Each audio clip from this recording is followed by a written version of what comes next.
गवालापुर गांव में अमरावती अकेले रहा करती थी। अमरावती के दो बेटे थे। दोनों ही पढ़ लिख कर शहर कमाने जा चुके थे और उन्हें अपनी मां अमरावती से कोई लेना देना नहीं था। काफी साल बीत चुके थे। अमरावती अपने बेटों के इंतजार में बूढ़ी हो चुकी थी, लेकिन उनके बेटे उनसे मिलने नहीं आए, जिसकी वजह से अमरावती को कान्हा जी के शरण में जाना पड़ा। कान्हा जी को वो अपनी औलाद और अपना सब कुछ मानती। यशोदा का नंद लाला, ब्रज का उजाला है, मेरे लाल से तो सारा जग झिलमिलाए। जू जू जू जू जू। कान्हा जी की मूर्ति को अमरावती लोरी गाकर सुना रही होती है। तभी वहां उसकी पड़ोसन मंगली का आना होता है। अरे रे रे, मैं तो तेरा गाना सुनकर यहाँ आई हूँ। अरे आहिस्ता बोल, मेरे लल्ला जाग जाएंगे। अरे अमरावती, कब तक ऐसे पागलों की तरह इस मूर्ति को अपनी औलाद मानती रहेगी? मंगली की तेज आवाज सुनकर जल्दी से अमरावती कृष्ण जी की मूर्ति को खाट पर सुलाकर मंगली का हाथ पकड़कर उसे घर से बाहर लाती है। अरे मंगली, तुझे कितनी बार कहा है, घर में आया कर तो शोर मत मचाया कर। मेरे लल्ला अगर एक बार जाग जाते हैं तो उन्हें दोबारा नींद नहीं आती जल्दी। देख अमरावती, मैं मानती हूँ तेरे दोनों बेटे कई सालों से तुझसे मिलने तक नहीं आए हैं, लेकिन इसका मतलब ये नहीं कि तू कान्हा जी की भक्ति में इतनी पगला जाए कि उन्हें अपनी औलाद मानकर उन्हें खाना खिलाए, नहलाए, सुलाए। अरे ऐसा थोड़ी होता है, भला मूर्ति में भी जान होती है। देख, तुझे जो समझना है समझ ले, लेकिन मेरे लल्ला के बारे में कुछ मत बोल। बता, किस काम से आना हुआ है यहाँ? मैं तो बस ये पूछने आई थी कि जन्माष्टमी आने वाली है, तूने गांव में सरपंच जी को कितना चंदा दिया है? मैंने अपने सोने के कंगन को बेचकर पैसे दिए हैं जन्माष्टमी के लिए, ताकि मेरे लल्ला के जन्मदिन पर अच्छे से इंतजाम हो जाए। तेरा कुछ नहीं किया जा सकता। तो सच में कान्हा जी के पीछे पगला गई है। हे प्रभु, इस बुढ़िया को सद्बुद्धि दो, इस उम्र में सठिया गई है। अरे सठिया तो तुम गांव के लोग गए हो, जो मेरे लल्ला के बारे में उल्टा सीधा कहते रहते हो। ऐसे ही समय बीत रहा था। अमरावती कान्हा जी की मूर्ति यानी अपने लल्ला की खूब देखभाल करती। सारा दिन अमरावती अपने लल्ला को लाड़ लड़ाती, उसके आसपास रहती और अपने लल्ला का खूब ध्यान रखती। एक रोज मंगली गांव की ही एक औरत से बात कर रही होती है। और ये अमरावती के बारे में क्या कहूँ, वो तो कृष्ण जी की मूर्ति लेकर इतनी पागल हो गई है कि हर वक्त उसे अपनी गोद में लेकर लल्ला लल्ला करती रहती है। अरे मैंने भी सुना है, पूरे दिन अमरावती घर में रहती है और कान्हा जी की मूर्ति लिए उसे लल्ला लल्ला करती है। लगता है बेचारी बेटे के छूट जाने के गम में पागल हो गई है। और ये कल मैं उसके घर गई थी तो वो अपने कान्हा जी की मूर्ति लिए उसे लोरी सुना रही थी, लेकिन मुझे कहने लगी आहिस्ता बोलो, और हाथ पकड़कर घर से बाहर तक ले आई। मैंने भी कल से कान पकड़ लिए, उसके घर नहीं जाऊंगी। अरे इतनी बेइज्जती कौन करता है? ये सारी बातें गांव के तीन शरारती लड़के सुन रहे होते हैं और वो एक दूसरे की शक्ल देखकर कहते हैं। राजेश भाई, सुना तूने? अमरावती काकी कान्हा जी की मूर्ति को अपना बेटा मान बैठी हैं। उन्हें परेशान करना तो बनता है। बिल्कुल ठीक कह रहा है तू, उन्हें परेशान करना तो बनता है। चल चल के आज उनके कान्हा जी को चुरा लिया जाए। वैसे भी कल जन्माष्टमी है, देखते हैं कैसे ढूंढ पाती है अपने बेटे को बुढ़िया। इतना कहकर वहां मौजूद लड़के हंसने लगते हैं। देर रात अमरावती के घर में जाकर वो चुपके से उनके कान्हा जी की मूर्ति को चुरा लेते हैं। अब अगली सुबह जब अमरावती की नींद खुलती है तो उसके होश उड़ जाते हैं। अरे मेरे लल्ला को कौन उठा कर ले गया? लल्ला कहाँ है तू? तेरे बिना मेरी सांस न रुक जाए। लल्ला सुन रहा है ना तू? अमरावती काफी समय तक कान्हा जी की मूर्ति को ढूंढती है और जब वो रोने लगती है तब आस पड़ोस के लोग वहां जमा हो जाते हैं। अरे ऐसे कैसे कोई तेरे कान्हा जी की मूर्ति को ले जाएगा? तू कहाँ थी जो तुझे पता ही नहीं चला? देख अमरावती, हम सभी जानते हैं कि तू कान्हा जी की कितनी बड़ी भक्तन है, लेकिन रोना धोना बंद कर। हम सभी गांव वाले मिलकर तेरे लिए वैसी ही कान्हा जी की मूर्ति ला देंगे। नहीं नहीं, मुझे कोई और कान्हा जी की मूर्ति नहीं चाहिए। और वो कोई मूर्ति नहीं थी, बल्कि मेरे लल्ला थे, लल्ला। उनकी सांसें चलती है। तुम्हें क्या पता कि एक माँ की ममता और एक औलाद का प्यार क्या होता है? सच में अमरावती काकी का दिमाग खराब हो गया है। अब मूर्ति में भी कहीं धड़कनें होती हैं। कैसी बातें कर रही हैं अमरावती काकी? सुबह से शाम का समय हो चुका था। जन्माष्टमी के उत्सव में गांव जगमगाया हुआ था, लेकिन भूखी प्यासी अमरावती अपने लल्ला के गुम हो जाने के बाद सदमे से रोई जा रही थी। सुबह से अमरावती ने कुछ खाया पिया नहीं था, लेकिन तभी अमरावती चक्कर खाकर गिर जाती है। जल्दी से डॉक्टर को बुलाया जाता है। डॉक्टर अमरावती को कुछ खाने पीने की सलाह देता है, लेकिन अमरावती बस एक ही रट लगाई बैठी थी कि जब तक उसका लल्ला उसे नहीं मिलेगा वो खाना नहीं खाएगी। अब अमरावती की भक्ति से प्रसन्न होकर खुद कान्हा जी अमरावती के पास आते हैं। मैया देखो, मैं आ गया। मैया अपनी आंखें खोलो। कौन है तू? मैं तुझे नहीं जानती और तू मुझे मैया मैया क्यों कह रहा है? अरे मैं ही तो आपका लल्ला हूँ। आप मुझे पहचानने में भूल कैसे कर सकते हैं? आज मेरा जन्मदिन है और आप यहाँ भूखी प्यासी रो रही हैं। ये मुझसे देखा नहीं गया तो मैं तुरंत आपके पास चला आया। मुझे मूर्ख बनाता है। अभी बताती हूँ, कहाँ है मेरा डंडा? और ये अमरावती किससे बातें कर रही हैं? सच में इनका तो दिमाग खराब हो गया है। अरे अमरावती काकी, तुम्हारे सामने कोई भी नहीं है। दिमाग तो तेरा खराब हो गया है। तुझे मेरे सामने ये लड़का नजर नहीं आ रहा जो मुझे मैया बता रहा है? अरे भगवान बचाए तुझसे, मुझे तो कुछ दिखाई नहीं दे रहा। चलो चलो यहाँ से, अमरावती सच में पागल हो गई है। वहां लोग जो मौजूद थे अब वहां से चले जाते हैं। तभी अमरावती उस लड़के को वहां से जाने के लिए कहती है, जो कि कान्हा जी थे। लेकिन कान्हा जी तो अमरावती को मनाने आए थे, लेकिन अमरावती मान ही नहीं रही थी। अच्छा ठीक है, तुम अपने आप को कान्हा जी बता रहे हो, तो तुम मेरे लल्ला को ढूंढ कर लाओ और बताओ कि मेरे लल्ला किसके पास है और कहाँ है। बस इतनी सी बात मैया। अभी लो, मैं उन बदमाशों को गांव के बरगद के पेड़ पर बांध देता हूँ जिन्होंने आपके लल्ला को चुराया है, और आपके लल्ला को तुरंत लेकर आता हूँ।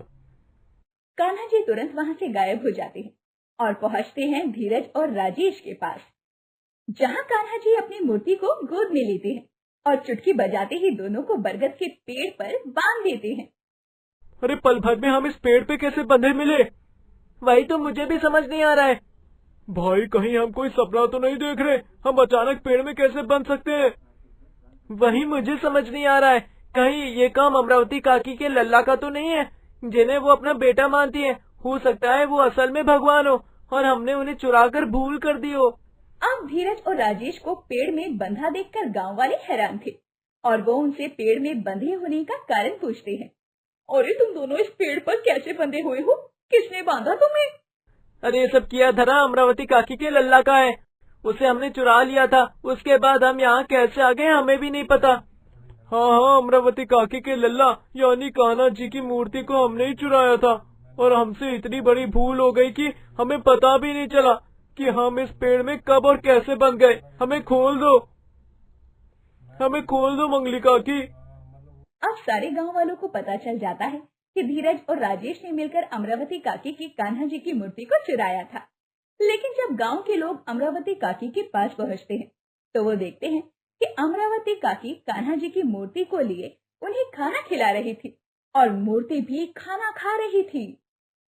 और ये देखो जरा, अमरावती मूर्ति को खाना खिला रही है और खाना गायब भी हो रहा है। मतलब इसका तो यही मतलब हुआ कि साक्षात कान्हा जी खाना खा रहे हैं। हे भगवान, आपके दर्शन हो गए। अरे जी, अमरावती को अब तक हम लोग पागल समझ रहे थे। असल में उस अमरावती को तो साक्षात कान्हा जी दिख रहे हैं और कान्हा जी तो अमरावती के हाथों से खाना भी खा रहे हैं। अरे मेरा लल्ला है तो भला खाना कैसे ना खाए मेरे हाथों से? तुम लोगों का तो पहले से ही दिमाग खराब है, जो मुझे पागल बता रहे थे। जब गांव वालों को अपनी आंखों से ये सारा दृश्य नजर आता है तो उनकी आंखें फटी की फटी रह जाती है। उस दिन के बाद से कोई भी अमरावती को पागल नहीं कहता, क्योंकि उन्होंने अपनी आंखों से सच्चाई को देख जो लिया था। सुमित्रा और केशव का एक लौता और लाडला बेटा कन्हैया अपने माता पिता का बहुत लाडला था।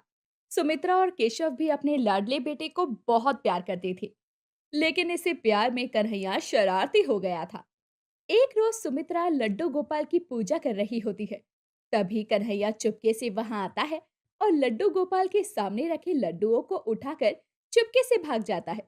इधर जब सुमित्रा आंखें खोलती है तो वो देखती है कि उसने जो लड्डू गोपाल के आगे लड्डू रखे थे वो तो गायब थे। कान्हा, कान्हा, जरूर ये लड्डू उसी कान्हा ने चुराए हैं।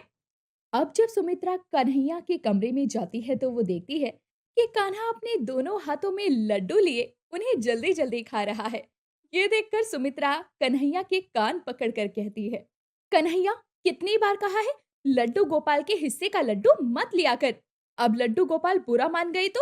आपको अपने लड्डू गोपाल की चिंता है, लेकिन अपने इस भोले भाले मासूम से कन्हैया की चिंता नहीं है। और आप भी जानती हैं कि मुझे लड्डू देखकर खुद को रोक पाना मुश्किल है। हाँ हाँ, मैं अच्छे से जानती हूँ मेरे कान्हा की शरारत। बदमाश कहीं का। चल, अब स्कूल नहीं जाना जो इधर उधर घूम रहा है। नहीं नहीं माँ, मैं नहीं जा सकता स्कूल। टीचर जी के डंडे और स्कूल के सिलेबस से मैं बहुत परेशान हो चुका हूँ। अभी तो मैं इतना सा हूँ, लेकिन कभी आपने मेरे बस्ता देखा है जो कि इतना भारी है कि मैं उसके नीचे आकर दब के मर जाऊंगा। ये तो क्या बोल रहा है? अभी तो तू इतना सा है और ऐसी ऐसी बातें करता है। मुझे तो कभी कभी तुझे समझना मुश्किल हो जाता है। चल, अब कोई बहाना नहीं, स्कूल तो तुझे जाना ही पड़ेगा। आप मुझे क्यों नहीं समझती हैं? पिताजी को जब भी मैं बोलता हूँ कि मैं स्कूल नहीं जाना है, वो मेरी छुट्टी करवा देते हैं। लेकिन पिताजी शहर से कब आएंगे? अच्छा है जो तू अपने बाप से दूर है, वरना उनका बस चले तो तुझे स्कूल ही ना भेजे। ये बोलते हुए सुमित्रा कन्हैया को स्कूल भेजने के लिए तैयार कर रही थी और कुछ ही देर में सुमित्रा कन्हैया के मना करने के बाद भी उसे स्कूल छोड़ाती है। कन्हैया भी उदास मन से स्कूल चला जाता है। अब देर शाम जब सुमित्रा लड्डू गोपाल के भोग के लिए प्रसाद तैयार कर रही होती है, तो थोड़ी देर के लिए वो बाहर जाती है। इतने में कन्हैया भोग के प्रसाद को झूठा कर देता है। हे भगवान! ये क्या किया इस लड़के ने? ये तो दिन पर दिन शरारते होता जा रहा है। कितनी बार मना किया है इसे, कैसे समझाऊं? कन्हैया, मैंने मना किया था ना, लड्डू गोपाल के प्रसाद को हाथ नहीं लगाना है। फिर ये भोग का प्रसाद झूठा क्यों किया? माँ, मुझसे भोग का प्रसाद देखने के बाद रहा नहीं गया और मैंने भी प्रसाद चख लिया। वैसे प्रसाद अच्छा बना है, अब लड्डू गोपाल को भी पसंद आएगा। मैंने टेस्ट कर लिया है ना, मीठा भी बराबर है। हे प्रभु, ये लड़का और इसकी मासूमियत! मैं इसके इस प्यार भरी निगाहों को देखकर इसे कुछ कह भी नहीं पाती। माँ, अब मैं खेलने जा रहा हूँ। मुझे पता है अभी आप गुस्से में हैं और मुझे पढ़ने के लिए कहने वाली हैं, लेकिन मैं किताबों को खेल के आने के बाद ही हाथ लगाऊंगा। कान्हा, तू कहीं नहीं जाएगा। अरे सुन तो मेरी बात। कितना शरारती है ये लड़का, मेरी तो एक नहीं सुनता। सुमित्रा कन्हैया को बाहर खेलने जाने से मना कर रही थी, लेकिन कन्हैया कहाँ ही किसी की सुनने वाला था। वो खेलने चला जाता है। अब अगली सुबह सुमित्रा कन्हैया के लिए खाना पीना तो बना देती है, लेकिन जैसे ही सुमित्रा कन्हैया को स्कूल ले जाने लगती है, वो रोने लग जाता है और अपनी माँ से कहता है, माँ, आज मेरे पेट में दर्द है, मैं स्कूल नहीं जाऊंगा और अगर गया भी तो मुझे कुछ हो जाएगा। माँ, आप समझ नहीं रही है ना मैं क्या कहने की कोशिश कर रहा हूँ। अभी कुछ देर पहले तक तो तू ठीक था, लेकिन अचानक तुझे क्या हो गया? मुझे ये तो पता है कि तेरा स्कूल जाने का बहाना है ये सब। आज आज आराम कर ले, लेकिन मैं तेरी कल से एक नहीं सुनने वाली। हाँ ठीक, कल से आप मुझे मारकर स्कूल छोड़ाना, लेकिन आज मैं स्कूल नहीं जा सकता। हाँ हाँ, कल तो तुझे मैं किसी भी हाल में स्कूल छोड़कर ही आऊंगी। तो कुछ दिनों से कुछ ज्यादा ही बहाने करने लगा है ताकि तुझे स्कूल ना जाना पड़े। कल का भी बहाना है मेरे पास। माँ को मैं कैसे समझाऊं इतना छोटे बच्चे पर कितना बोझ पढ़ाई का है। अब अगले दिन सुबह जब सुमित्रा कन्हैया को स्कूल जाने के लिए कहती है, तो वो भागता हुआ पूजा घर में जाकर कमरे में बंद हो जाता है और सुमित्रा दरवाजा पीटती रह जाती है। कन्हैया, आज भी तुझे स्कूल नहीं जाना क्या? अच्छा, नहीं जाना तो दरवाजा तो खोल बेटा। कान्हा, तो सुनता क्यों नहीं? माँ, मैं नहीं जाऊंगा, स्कूल तो नहीं जाऊंगा, बस आपको कह दिया ना। अच्छा, एक बार दरवाजा तो खोल मेरे लाल। मैं कब कह रही हूँ कि तू स्कूल जा। कन्हैया, दरवाजा खोल। सुमित्रा दरवाजा पीटती रह जाती है, लेकिन कान्हा दरवाजा नहीं खोलता और वो एक कोने में बैठकर खुद से कहता है, आज ये होमवर्क क्यों नहीं हुआ और ये काम कौन करेगा? ये याद करके लाना था ना। अरे, ये भी नहीं किया। चलो क्लास से बाहर जाकर मुर्गा बन जाओ। हाथ आगे करो। नहीं, मैं नहीं जाता स्कूल। इधर सुमित्रा अपने काम में लग जाती है, क्योंकि वो जानती थी कि उसका लाडला कान्हा थोड़ी देर में दरवाजा खोल ही देगा। लेकिन जब कान्हा पूजा वाले कमरे में बैठा खुद से ये बोल रहा था कि तभी उसे एक आवाज सुनाई देती है। तुम आज स्कूल क्यों नहीं गए? और तुमने खुद को क्यों बंद कर रखा है? ये तो गलत है। तुम कौन हो और यहाँ कैसे आ गए? यहाँ तो अभी से पहले कोई नहीं था। मेरा नाम गोपाल है और मैं तो तुम्हें यहाँ परेशान देख कर आया हूँ। और तुम स्कूल क्यों नहीं गए? मैं नहीं जाऊंगा स्कूल। मुझे मेरी टीचर होमवर्क ना करने पर मारती हैं, मुर्गा बना देती हैं, यहाँ तक कि इतना ज्यादा काम देती हैं कि मैं परेशान हो जाता हूँ। और तुम मुझे स्कूल जाने को कह रहे हो? मेरे प्रॉब्लम कोई नहीं समझता। अच्छा, अब तुम स्कूल जाओ। मैं कहता हूँ कि सब अच्छा होगा। अगर ऐसा है तो तुम मेरी जगह स्कूल जाकर दिखाओ, तब तुम्हें पता चलेगा। ऐसा है तो ठीक है, अब कुछ दिन मैं तुम्हारी जगह स्कूल जाऊंगा। वो कैसे, वो मुझ पर छोड़ दो। इतना कहने के बाद लड्डू गोपाल वहां से गायब हो जाते हैं और कन्हैया का रूप लेकर स्कूल पहुंचते हैं, जहां वो स्कूल में जाते ही अपनी सीट पर बैठ जाते हैं। तभी टीचर का आना होता है। सबको जो काम दिया था वो सब करके लाए है ना? और कन्हैया, तुमने कल वाला काम पूरा तो कर लिया। हाँ हाँ, मैं करके लाया हूँ टीचर जी। क्या बात है कन्हैया, तुम्हारी तबीयत तो ठीक है ना? सारा काम करके आए हो आज। चलो अच्छा है। जी टीचर जी, मैं ठीक हूँ। माँ ने कहा तेरी शिकायत आई है स्कूल से, तो मैं भी काम पूरा करके ले आया। अब कन्हैया यानी जो कि असल में लड्डू गोपाल थे, वो देखते हैं कि टीचर बहुत गुस्से वाली है। उसने कई बच्चों को तो क्लास से निकाल दिया है और कईयों को मुर्गा बनाकर सजा दी थी। अब जब लड्डू गोपाल घर आने लगते हैं, तो वो बस्ते के बोझ को भी झेल नहीं पाते।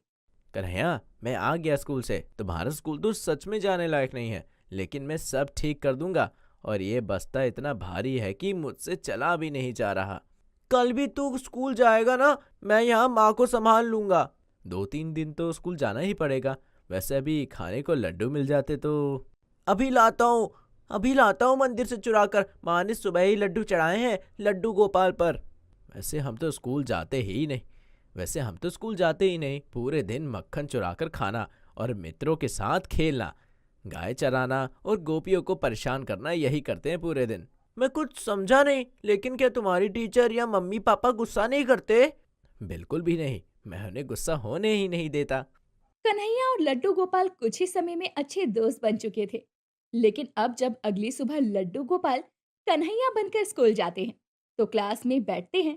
तभी क्लास में उस खड़ूस टीचर की एंट्री होती है और वो आते ही बच्चों से गुस्से में कहती है, जिसने काम नहीं किया है वो अपनी अपनी सीट के बेंच पर खड़े हो जाओ। टीचर जी, मैं तो काम करके लाया हूँ। कन्हैया के रूप में लड्डू गोपाल इतना बोलते हैं, वैसे ही टीचर गुस्से में आ जाती है। तभी लड्डू गोपाल चुटकी बजाते हैं और टीचर का गुस्सा शांत हो जाता है। ये देखकर रूही कन्हैया से कहती है, आज टीचर जी को क्या हो गया है? वो थोड़ा भी गुस्सा करती हैं, फिर एकदम से शांत हो जाती हैं। जरूर टीचर जी अपने गुस्से पर काबू पाने की कोशिश में है। मुझे भी ऐसा ही लग रहा है रूही। देखा कैसे अभी मुझे डांटने वाली थी, लेकिन एकदम शांत हो गई। अब ऐसे ही 2-4 दिन और लड्डू गोपाल कन्हैया बनकर स्कूल जाते हैं और स्कूल में सबसे ज्यादा गुस्सा करने वाली टीचर को भी शांत कर देते हैं। और जब एक रोज लड्डू गोपाल कन्हैया को स्कूल जाने को कहते हैं, तो कन्हैया पहले तो स्कूल जाने से मना करता है और फिर जब वो स्कूल जाता है, तो उसे टीचर आगे बैठाती है और बड़े ही प्यार से बच्चों को पढ़ा रही होती है। ये सब क्या हुआ टीचर जी को? रूही देख तो कितने प्यार से पढ़ा रही हैं। कल ही तो तुझे कहा था ना, ये अपने गुस्से पर काबू पा रही है। जब लड्डू गोपाल के स्कूल जाने के बाद कन्हैया स्कूल जाता है, तो वो उस दिन के बाद से कभी भी स्कूल की छुट्टी नहीं करता, क्योंकि पहले से अब सब कुछ बदल चुका था। टीचर के प्यार के कारण बच्चे अब बड़े ही आराम से स्कूल जाते थे, जिसमें कन्हैया भी शामिल था। दोस्तों, क्या आपको भी बचपन में स्कूल जाना पसंद नहीं था? तो आप कौन सा बहाना बनाते थे ताकि आपको स्कूल ना जाना पड़े?